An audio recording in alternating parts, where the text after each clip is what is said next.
इस वीडियो को देखने वाले सभी दर्शकों को हमारा नमस्कार। अभी थोड़ी देर में आप सुनेंगे योगी श्री आनंद जी को, जो कुंडलिनी और सहज ध्यान योग के विषय में अपने गहन अनुभव एवं पुरुषार्थ द्वारा प्राप्त ज्ञान की सहायता से हम सबको जानकारी देंगे। योगी श्री आनंद जी ने 26 साल की आयु में सितंबर 1984 से दिल्ली शहर में अपनी साधना आरंभ की थी। फिर मिरज महाराष्ट्र में अपनी गुरु माता परम पूज्य मालती देवी बालजी के मार्गदर्शन में कठोर अभ्यास किया।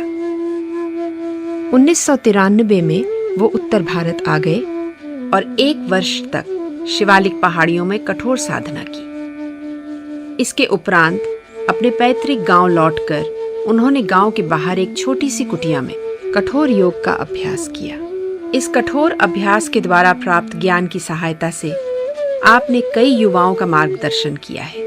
योगी श्री आनंद जी ने अपने अनुभवों और आध्यात्मिक शोध के आधार पर 3 पुस्तकें लिखी हैं, जिनके नाम हैं सहज ध्यान योग, योग कैसे करें और तत्व ज्ञान। ये पुस्तकें हमारे देश के कई विश्वविद्यालयों और IIT के पुस्तकालय में सबके लिए सरलता से उपलब्ध हैं। योगी श्री आनंद जी ने दिल्ली और महाराष्ट्र के क्षेत्र में कई व्यक्तियों को आध्यात्म की राह से जोड़ा है और आज इस वीडियो के माध्यम से आप सहज ध्यान योग, कुंडलिनी और साधना के विषय से जुड़ी अनेक जानकारियां हमें देंगे, जो हमारे जीवन और समाज के कल्याण हेतु आवश्यक है।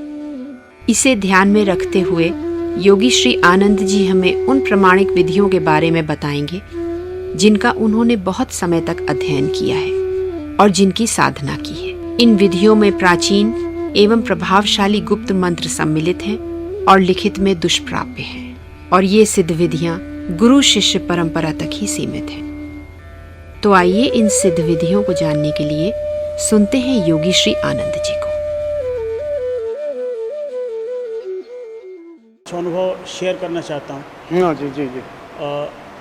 ध्यानावस्था के दौरान मुझे ऐसी अनुभूति होती है कि प्राणवायु का दबाव आज्ञा चक्र पर और ब्रह्मरंध्र क्षेत्र पर हो रहा है, और ये पूरे ध्यानावस्था के दौरान होता रहता है, लगातार होता है।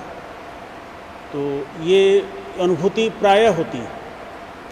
और 2 अनुभव, महत्वपूर्ण अनुभव जो मुझे आए हैं, उसे मैं बताना चाहूँगा। हाँ, मैं पहले प्राण के विषय में बता दूं, क्योंकि आप अगला प्रश्न भी करना चाहते हैं, यानी एक से ज़्यादा आपका प्रश्न है कि आपने अभी कहा, आपने ये कहा कि आज्ञा चक्र पर प्राण का दबाव पड़ता है और ब्रह्मरंध्र द्वार पर या ब्रह्मरंध्र पर पड़ता है।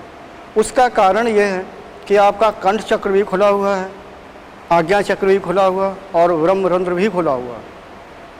निचले क्षेत्र की वायु जो प्राणवायु है, सारी प्राणवायु कंठ से नीचे की सारे शरीर की प्राणवायु ऊपर की ओर यानी ऊर्ध्व हो रही होती है, वो प्राणवायु ऊपर की ओर दबाव मारती है। होता क्या है कि जो सिर के अंदर उदान वायु कार्य करती है, उदान वायु कभी कभी नीचे की ओर आती है और नीचे की वायु अपान वायु, प्राणवायु या अन्य जो प्राणों के जो नाम हैं वो मिलकर के ऊपर की ओर चढ़ते हैं, दबाव मारते हैं। मुख्य रूप से 2 प्राण होते हैं, अपान वायु और हृदय में स्थित प्राणवायु ऊपर की ओर दबाव मारते हैं। वही ढेर सारी प्राणवायु ऊपर आपके आज्ञा चक्र पर दबाव मारती है और ब्रह्मरंध्र द्वार पर दबाव मारती है। ऐसा कंठ चक्र खुले होने के कारण है, और ये साधक को होता है।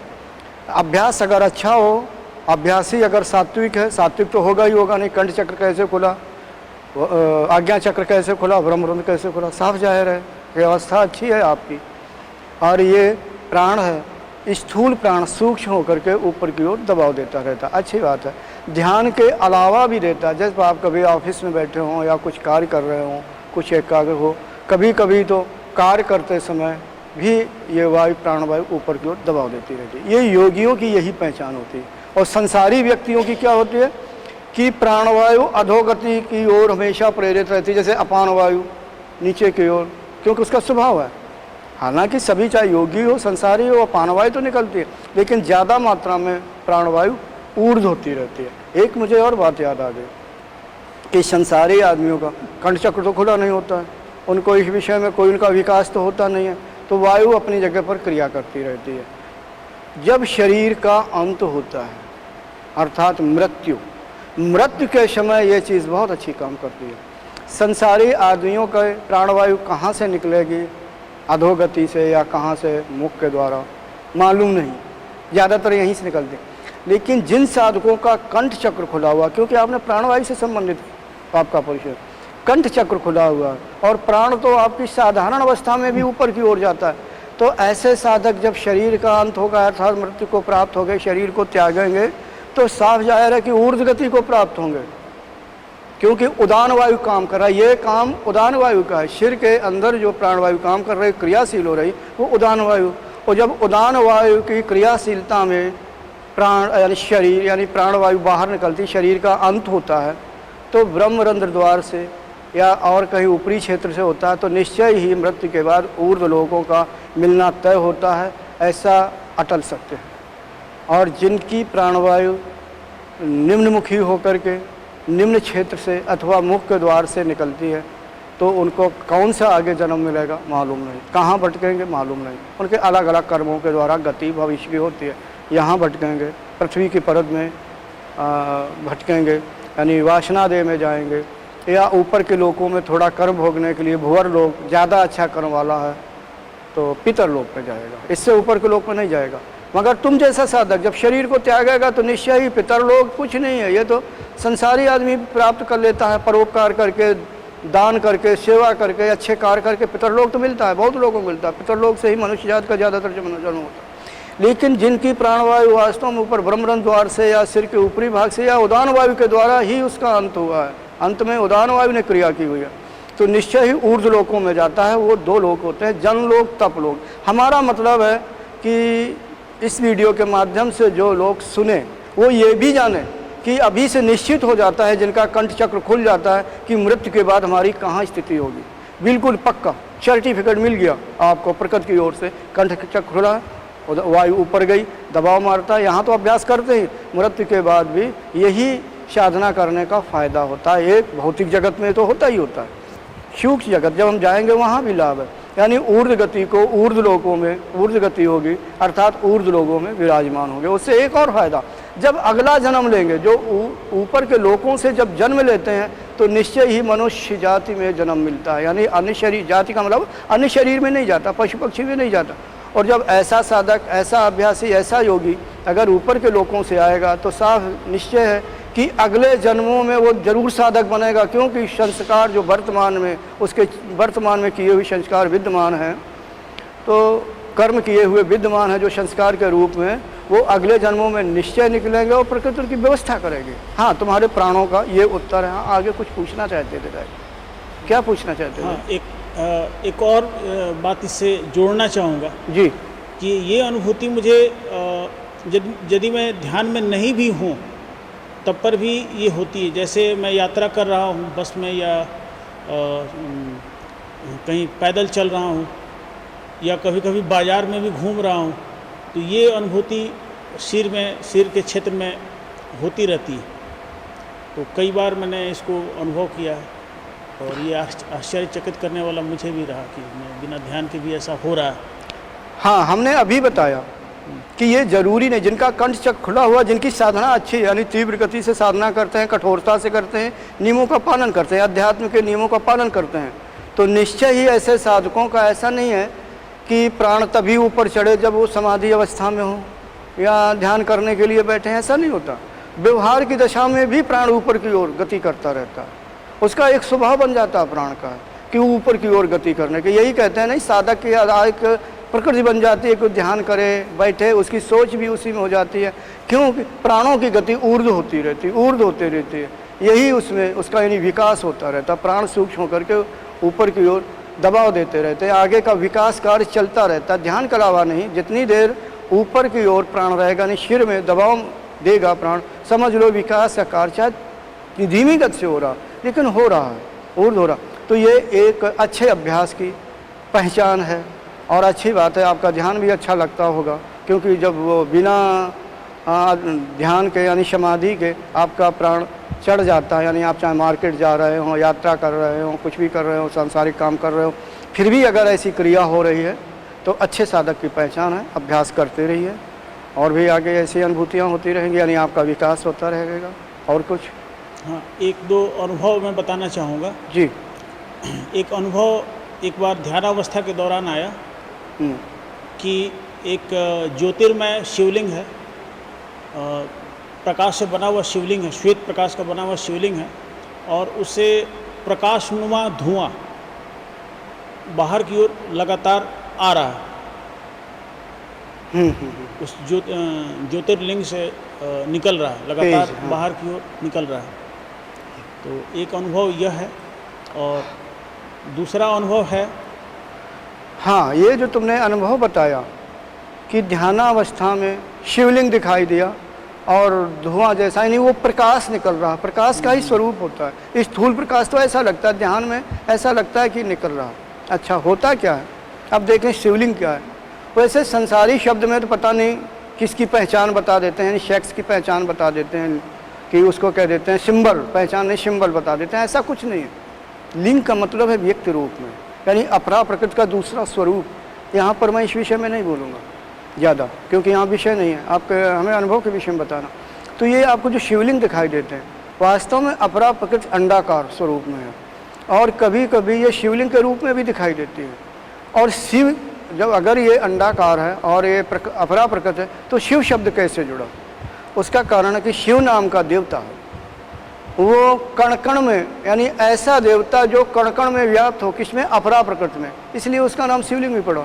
लिंग का मतलब व्यक्ति रूप, व्यक्ति रूप, यानी एक अव्यक्त, परा प्रकृति अव्यक्त रूप में, अपरा उसी से प्रकट हुई, वो व्यक्त रूप में। जैसे परा को अलिंग कहते हैं, एक नाम है अलिंग, जैसे अव्यक्त, उसका पर्यायवाची एक और अलिंग, परा प्रकृति का, जो ईश्वर की प्रकृति है।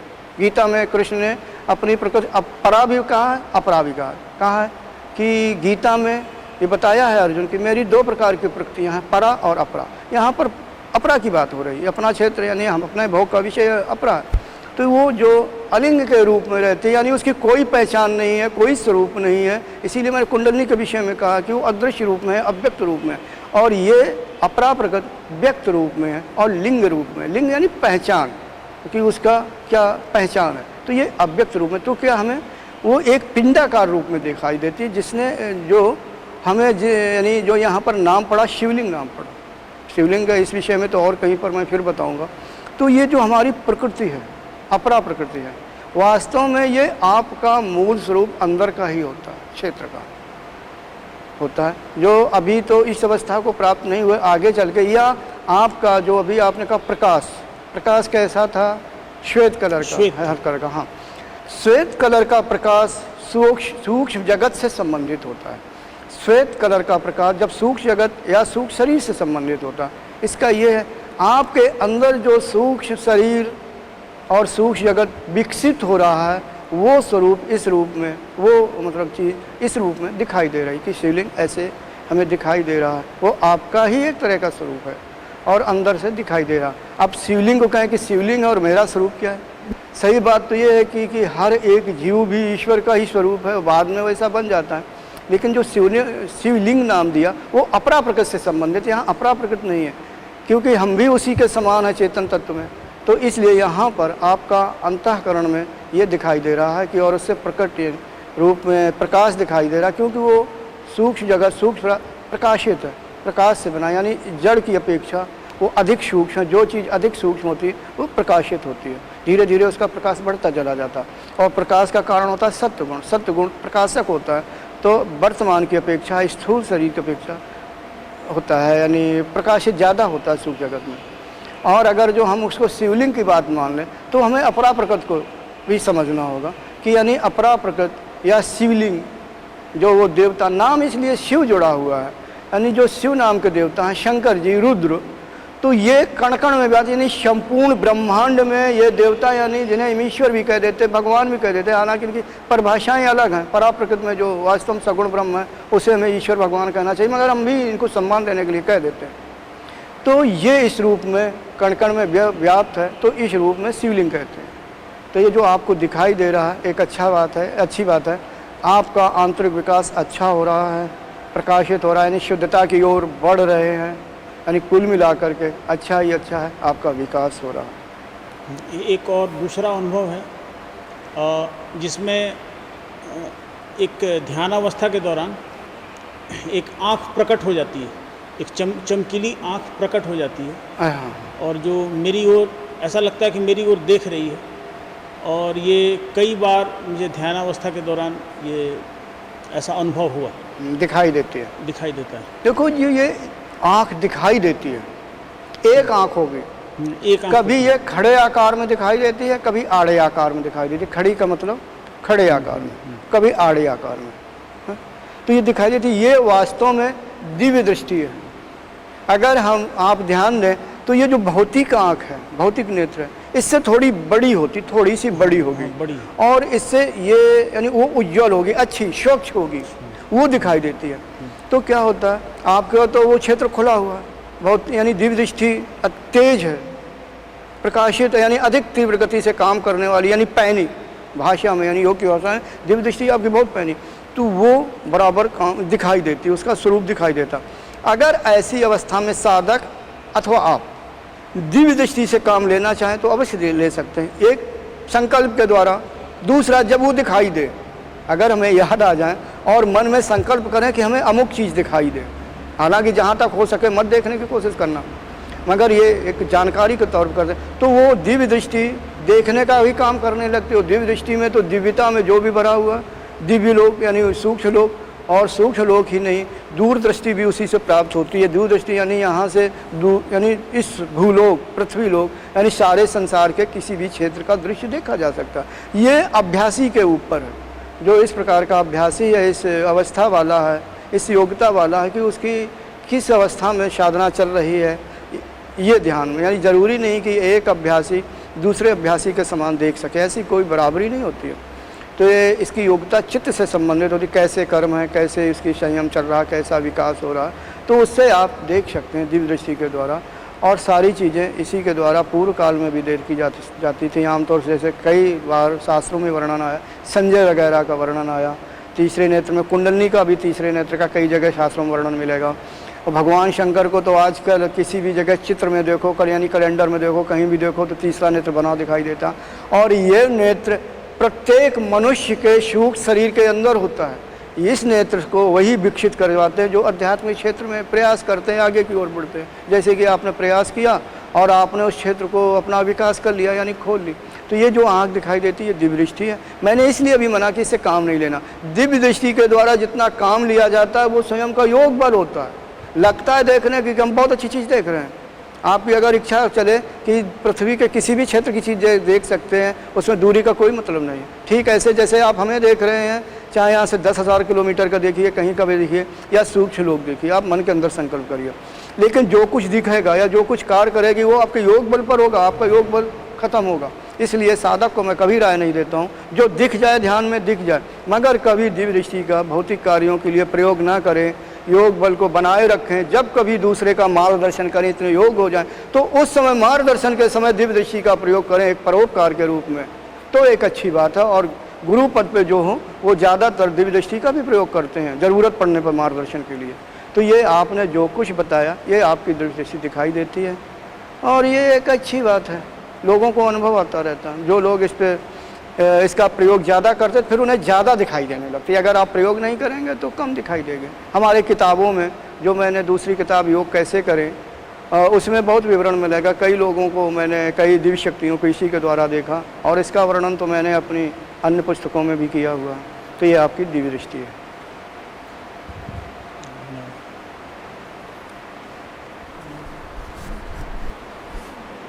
गुरुजी, मेरे दो अनुभव हैं। दो अनुभव हैं, उनको पूछना चाहूँगा। अच्छा, अनुभव बताना एक चाहते हैं। तब का है जब मेरा कंठ चक्र खुला नहीं था, और एक बाद का है। अच्छा जी। पहला अनुभव ऐसे था, मैंने देखा एक मनुष्य है जिसके पास एक काला नाग है और ऐसा लग रहा है कि वो नाग उस व्यक्ति की हर बात को मान रहा है। एक तरह से वो उससे कंट्रोल कर रहा है, नियंत्रित कर रहा है। और वो व्यक्ति मुझे कह रहा है कि ये नाग तुम्हें यहाँ गर्दन में काटेगा तुम डरना मत। डरना मत, अच्छा अच्छा। इस अनुभव का क्या कुंडलिनी की साधना में क्या हाँ हाँ संबंध हाँ, है? मैं बताता हूँ। निकालना। देखो, इसमें तुमने बताया कि एक पुरुष है और वो नाग लिए हुए, और वो काला नाग है। पुरुष, सही बात तो ये है कि आपका ही सूक्ष्म शरीर है, काला नाग कुंडलिनी है। वैसे आपने स्वयं अनुभव में देखा होगा, आपने या शास्त्रों किताबों में पढ़ा होगा, दूसरे अभ्यासियों से सुना होगा, कुंडलिनी सुनहले रूप में दिखती है, मगर यहाँ आप काला नाग कह रहे हैं। सही बात यह कि आपके अंदर उस समय जब आपको अनुभव आया, उस समय आपके अंदर शुद्धता कम रही होगी, इसलिए वो काले रूप में दिखती। जब शुद्धता जब बढ़ती है तो यही धीरे धीरे धीरे धीरे नागिन या कुंडलिनी सुनहरे रूप में दिखने लगती है। हमें एक ज्ञानेश्वरी, जो संत ज्ञानेश्वर जी ने लिखी हुई है मराठी में, इसी गीता का अनुवाद है, उसमें लिखी हुई है जैसे कोई नागिन, उसमें रंग का वर्णन नहीं है, जैसे कोई नागिन कुमकुम में लिपटी हुई हो, अर्थात उन्होंने काली नागिन, मतलब नागिन का मतलब काला ही रंग, यानी जैसे लिपटी हो। तो जो तुम्हें यहाँ पर दिख रही है वो नागिन जैसी या नाग जैसा, वो कुंडलिनी का ही स्वरूप है। और तुम्हारा सूक्ष्म शरीर लिए हुए, अर्थात तुम्हारी कुंडलिनी जो तुम्हारे अंदर जागृत है उस क्षेत्र को दिखाई दे रहा है। तुम्हारा सूक्ष्म शरीर भी तुम्हें दिखाई दे रहा, एक अलग तुम्ही से तुम्हारा सूक्ष्म शरीर बात कर रहा है, और वो कुंडलिनी लिए यानी अर्थात उसके अंदर विकास हो रहा है। तो ऐसा दिख रहा है कि काटे तो डरना नहीं, यहाँ पर यानी गर्दन के क्षेत्र में काटे। कुंडलिनी के काटने का मतलब है यानी क्रियाशील होगी, अर्थात इस क्षेत्र को विकसित करेगी, यानी कंठ चक्र खोलने का प्रयास करेगी, अथवा जल्दी ही काटने के बाद जल्दी ही आपका कंठ चक्र किसी भी प्रकार से खुलेगा। ये आपको एक तरह ऐसे ही साधक लोग, योगी लोग अपने भविष्य का अनुमान लगा लेते हैं, जैसे कि यहाँ पर तूने अनुभव में बताया कि जान लेते हैं कि भविष्य मेरा क्या होने वाला। यहाँ पर आपको बहुत अच्छी चीज़ दिखाई दे रही कि आपका अर्थ लगाइए इससे कि आपका जल्दी ही कंठ चक्र खुलने वाला है, और कुंडलिनी वो दिख रही है काटते समय। काट ले, जब कुंडलिनी काट ले समझ लो उस क्षेत्र को विकसित करने वाली है। और अन्य भी अर्थ समय समय पर साधक की अवस्था के अनुसार अर्थ चेंज भी हो जाते हैं। अवस्था अगर उच्च है तो थोड़ा अर्थ में दूसरे ढंग का आ जाएगा। तो यहाँ पर आपका कंठ चक्र खुलने के लिए संदेश आ रहा है या जानकारी दी जा रही है, क्योंकि जो चीज़ होती है एकदम स्पष्ट नहीं दिखती है ध्यान में, उनका अर्थ निकालना पड़ता है कि देखने में कुछ और है, अर्थ कुछ और होता है। हाँ, ये आपका अनुभव ये है कि कंठ चक्र आपका भविष्य में खुलने वाला, और आपका कंठ चक्र खुल भी चुका है। हाँ जी जी। दूसरा अनुभव कंठ चक्र खुलने के बाद का है। अच्छा। इसमें मैंने ये देखा, एक अत्यंत विशालकाय काला सर्प है। हाँ। और मैं उसके ऊपर प्रहार कर रहा हूँ किसी चीज़ से। क्या कर रहे हैं? प्रहार कर रहा हूँ, प्रहार कर रहे हैं। मारने से जहाँ मैं मारता हूँ वहाँ से कट जाता है। अच्छा। ऐसा लगता है जैसे भीतर से वो खोखला हो, खोखला गोला सा हो, और मैं उसे मार रहा हूँ, जहाँ मारता हूँ वहाँ से कट जाता है। इसका क्या अर्थ निकालें? ये अनुभव आपको कंठ चक्र खुलने के बाद आए। आपने ये कहा कि काला नाग है, अब देखो, और आप काट भी रहे हैं, अंदर से खोखला है।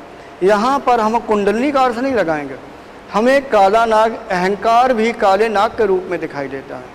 वैसे साधकों को कुंडलिनी सुनहरे रूप में दिखाई देती है, लेकिन शुरुआत में वो काले नाग के भी रूप में दिखाई देती है।